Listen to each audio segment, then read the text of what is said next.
Hello, my dear children. How are you all? Hope you are doing fine with your parents, with your grandparents, with your aunt, uncle, sister, brother, everyone. I once again welcome you to this session of English learning. And I'm here to talk to you about Unit 6 from your Marigold NCERT publication book. And before I tell you anything about the whole prose that I am going to discuss, let me first tell you what we are going to take up today. Today we are here to discuss a wonderful and a very interesting and humorous story, The Talkative Barber. The Talkative Barber is a story taken from Arabian Nights. Children, you must have heard of Panchatantra tales? Yes? Yes, I'm sure you must have heard of it. You must have read it. Similarly, we have the stories from Arabian Nights. Now, are you not interested to know what Arabian Nights is? Arabian Nights is a very famous collection of Persian, Indian, Arabian folk tales.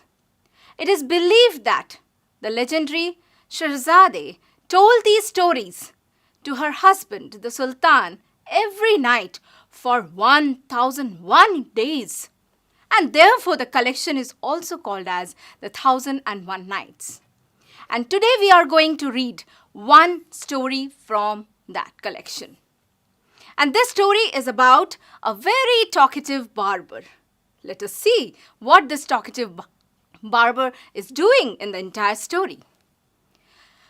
Now, let me begin with the story, but before that, I would request all my dear children to please be ready with pencil so that whenever you get a new word from the text while I am reading it out to you, please don't forget to underline these new words for you, because this prose will introduce you to so many new words. So my dear children, without fail, get ready with your pencils. Okay, here I begin. In the city of Kashgar lived a barber who was a great talker. Once the Sultan called the barber to shave his head. The barber started talking non-stop instead of shaving him. The Sultan got angry. So here you get to know, you are introduced with two characters. Who are those two characters? We have the Sultan and we have a barber. Now the barber, you must have realized during this lockdown period how important they are. Yes, without them, I think we will never look smart and will look so shabby. So we need a proper haircut and we need to shave. You must have seen your father, your uncle and all. They are going for getting their hair properly trimmed, properly cut, and even they go for shaving. So here the Sultan also called the barber to shave his head.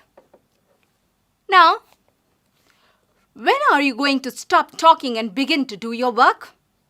Now, this barber, you can see in the picture also, this barber seems to be very talkative. He talks a lot and this irritates the Sultan. So, barber, when Sultan asked this, when are you going to stop talking and begin to do your work?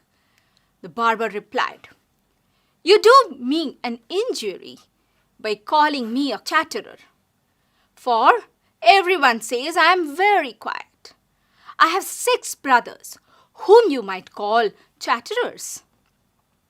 Their names are Backbone, Bagberia, Bakbak, Ulkuz, Ulmashi, and Shahkabak." You just note such funny names of his 6 brothers. Now what happened? He is mentioning about the brothers and he mentions the names and also tells that out of these 6 brothers, he is the youngest in the family and he is also he is known to be a very quiet one. Now he describes his brothers. One is humpbacked, one is toothless, One is half blind, one is quite blind, one is deaf, and the other has a defect in his speech. And they are all great talkers.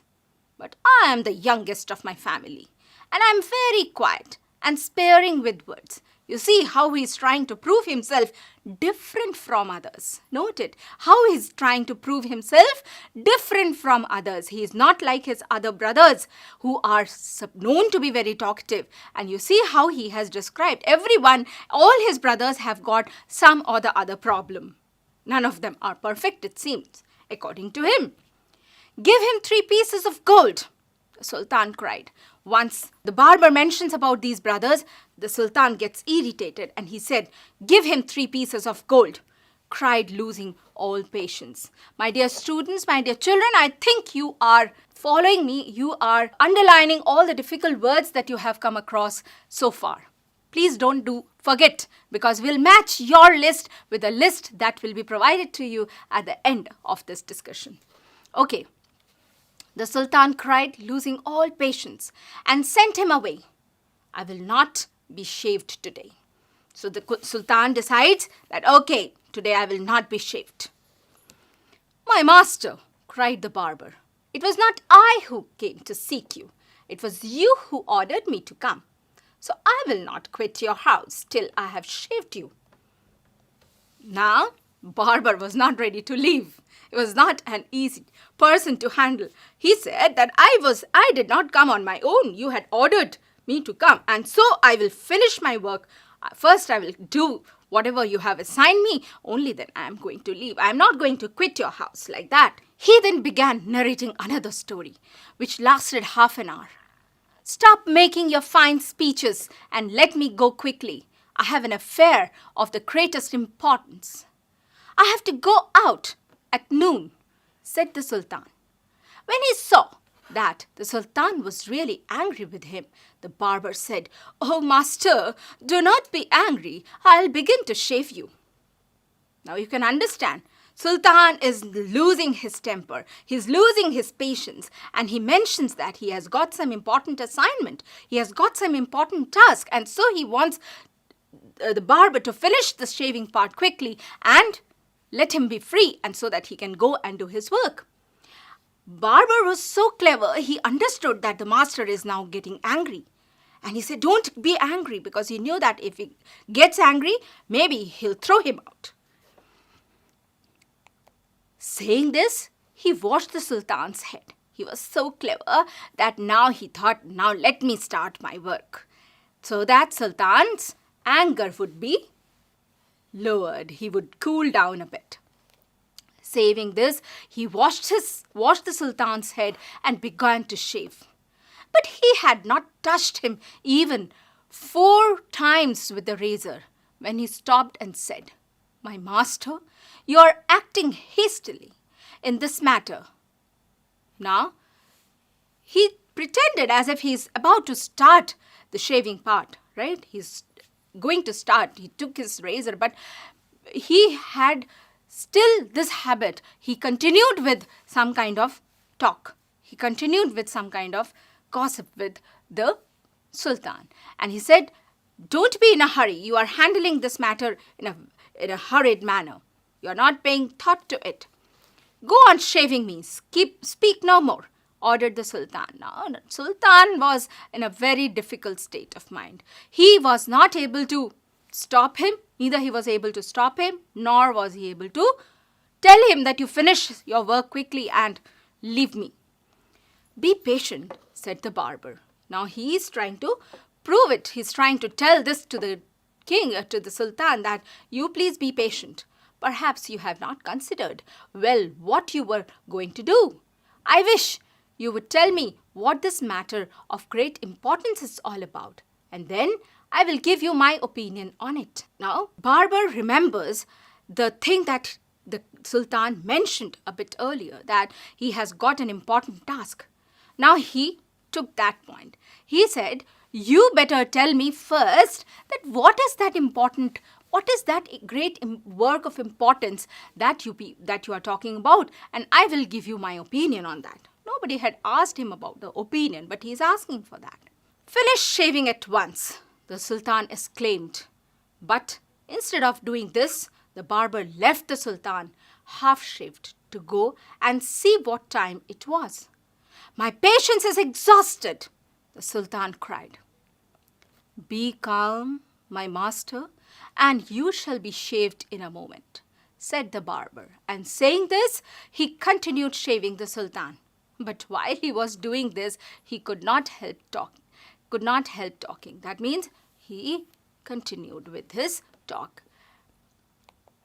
The Sultan, who was at the mercy of the barber, was ready to do anything to be rid of him.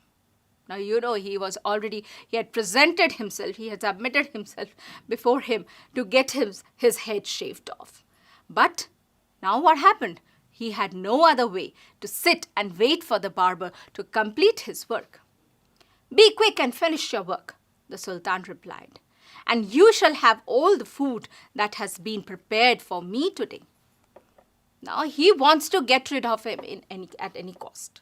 He said, "Whatever food I have, whatever food you shall have, the food that has been prepared for me today, whatever food has been prepared for me, you will get everything out of that. Please show me the food so that I may judge if it is enough for me, for my 5 friends." Now what happened? That this barber he's so clever, he finds a way. And he says that, "You tell me how much food has been prepared. Let me see whether it is sufficient for my 5 friends or not." "I have enough food for you," the Sultan exclaimed, but he ordered that all the food prepared for his feast be brought in.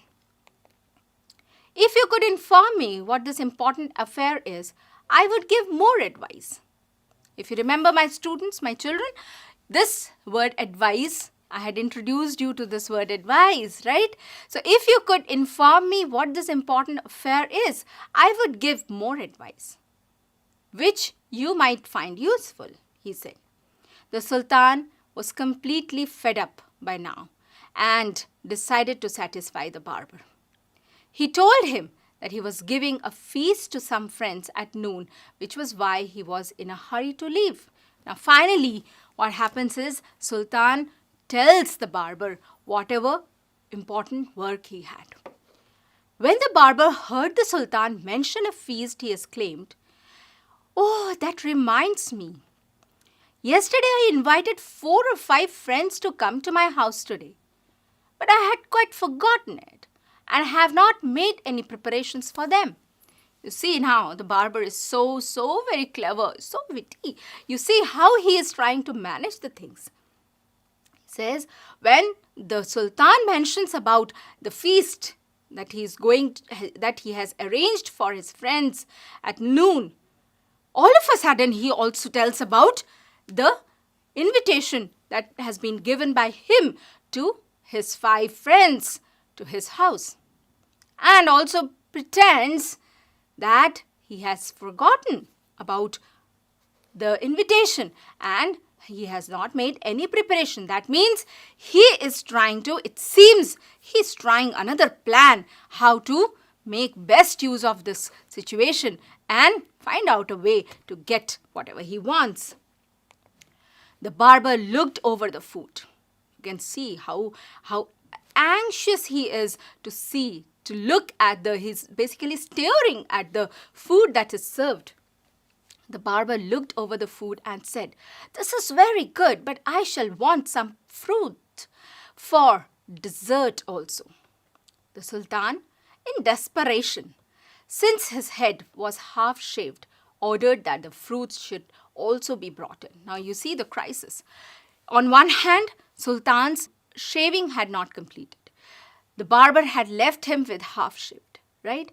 And on the other hand, he wants to get rid of this barber. So whatever he was demanding, whatever he was telling, he was agreeing to all the conditions that he was putting before him, right? So now he says that food, okay, fine, but I want the fruits also. The barber left off shaving the Sultan to examine each dish separately. This took up half an hour. The Sultan stamped his feet impatiently, but the barber did not hurry. At length, However, he again took up the razor, but after a few minutes of work, stopped suddenly and cried. Now his tendency or this habit of the barber to continuously to give a pause after an interval, this continued till the end. Even when he had completed, Sultan had agreed to all the conditions. He had agreed to agreed for giving food, agreed for giving fruits. Even he had earlier ordered for giving him gold. Even all these things also did not satisfy him, it seems. And while he was doing his work, he once again says that, I never knew that you were so generous. You see how he is trying to make fun of this Sultan. He says that, oh, I never knew that you are so generous. You would give everything to me. Do you think Sultan was generous? He did it because he wanted to get rid of this man, this barber, right? Now, my dear children, I'll give you just some time and you find out, you just collect all the words that you have got, you have underlined from the text, from the story.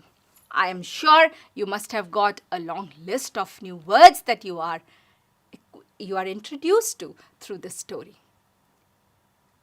Shall we go on to see the words? Yes. The very first word you get to know from the first page, first part of the story, is the word talker. Talker means a very talkative person. So in the story, whom would you call a talker? It is the barber, right? Now another word, which do me an injury. This is actually an idiom which means hurt somebody. Now here hurt somebody means maybe he was telling that you hurt my feelings. When you say that you are very talkative, you have hurt my feelings, right? Now chatterer. Whom does he call chatterer? The barber has referred to his 6 brothers. He has referred to his 6 brothers as chatterers. And again, chatterer is just like, it's a synonym of talker. Chatterer again means one who chats a lot, one who talks a lot, a very talkative person. Next is humbacked. He describes his brothers and one of them was humbacked. What does it mean, humbacked? You must have seen there is a raised part on some of the animals also. So here he wants to say that his brother, one of the brothers, was having a round raised part on his back, and he says that he was humbacked. Now sparing with words. What does it mean? He tells himself as, I'm very quiet and sparing with words. What does it mean? Sparing with words means I am very careful in using the words. You see how he has described himself. First, he said that he tries to prove that he is not talkative. Secondly, he says that I am very quiet and I am very careful in using the words. You see how this thing mismatches with his own character, with his own quality. Next, hastily. Hastily means very quickly. He tells the Sultan that you are taking this matter hastily. That means you are doing it very quickly. You should not be in hurry to do or to take some decision. Please be patient, he said. Patient. Another word is patient. What does it mean? One who is able to tolerate without being annoyed. You must have seen, I'm sure you must have observed this even in the hospitals where it is written, patients, be patient. That means we tell the patients who have come for their treatment to be patient, to tolerate, to not being annoyed because of the delay or because of any other reason. A defect means a fault. Opinion means what a person feels about a person, thing or subject. Here he is trying to give his opinion, right? What shall I do? What to do? The barber gives his opinion that now you tell me what is the matter, what is that important matter that you want to tell, or what is that important matter for which you are in such a hurry to go and get the things done. Now exhausted. Exhausted means, here it means he was fed up, he was tired, right? He was completely tired. Who was tired? Who was exhausted? The Sultan was exhausted. Yes. Now, another word, new word, which is very similar to another word called, which is dessert, right? Here you see DESSERT. It's dessert. Dessert and desert, right? You must have seen this word when you go to the restaurant, right? You are served with the menu card. And there you can see the section dessert, right? What does it mean? You can guess. Yes, a sweet dish served after the main meal. Next is examine. What does it mean? Examine, again, it has several meanings. Here it means to look at something very carefully. Now he was looking at the food very carefully, right? Now at length. At length means at a stretch. So here we are having such a long list of words that you have been introduced, you have come across maybe for the first time. So please develop the habit of using dictionary. I have given you a list of words here to help you out, but I would advise you to sit with the dictionary, refer to the dictionary. Dictionary should become your best friend, best companion. And whenever you get time, sit and explore the new words, explore their meanings, because this will really enrich you.